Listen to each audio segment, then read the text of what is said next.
Well, I think we're going through a soft phase at the moment. But if we take a look at valuations, maybe around 20 times forward earnings aren't exactly the place where investors have historically made money.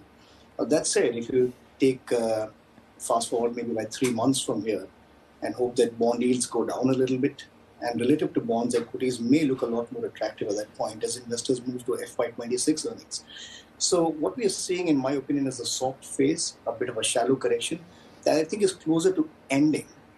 And I think that we'll end up with probably high single-digit kind of returns from March onwards through the end of the year. And what will drive that? Do you think budget changes in tax slabs or income tax rates? Infrastructure spending? Yes, of course. All of these are factors. They are catalysts for sure. But really what investors focus on are earnings. Earnings are still being cut, even if moderately.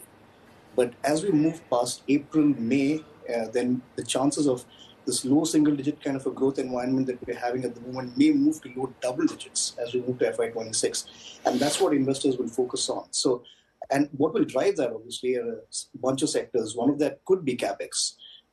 Consumer as a whole is not the greatest place to be at the moment, except for affluent consumption. And the third bit of the piece is exports, which are still doing quite well, especially IT services.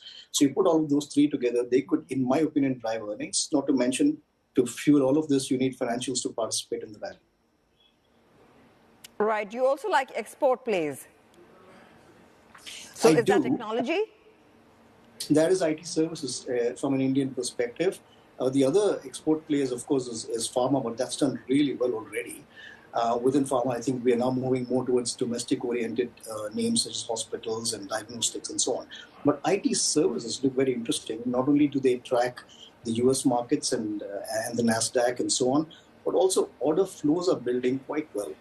And financial services is one of the key contributors. And to me, it looks like banks are in a much better place to spend now than they were a year or so ago. What about growth slowdown concerns? Because this is how we look at mapping earnings, right? Typically, earnings are double the growth rate, the annual growth rate, GDP rate, real GDP that is, for any region. So if India is going at 6%, you typically would see north of 12, 13% earnings growth. Now, there's so much debate about India's growth slowdown, whether it's 7 to 8%, whether that would dwindle down to 6 to 7% or 5 to 6%. What is your own assumption?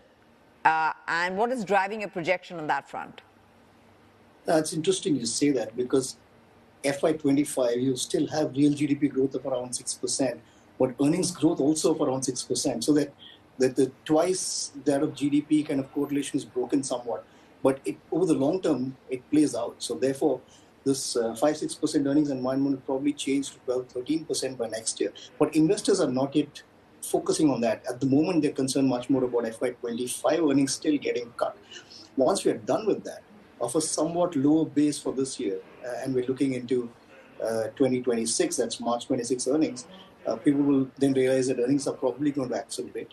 And from there, you look at lower bond yields, and therefore the yield gap at the moment, which is about minus 1.7% or so, moves back a little lower, and that becomes more attractive. So my sense is that the markets bottom out somewhere around March, April or so.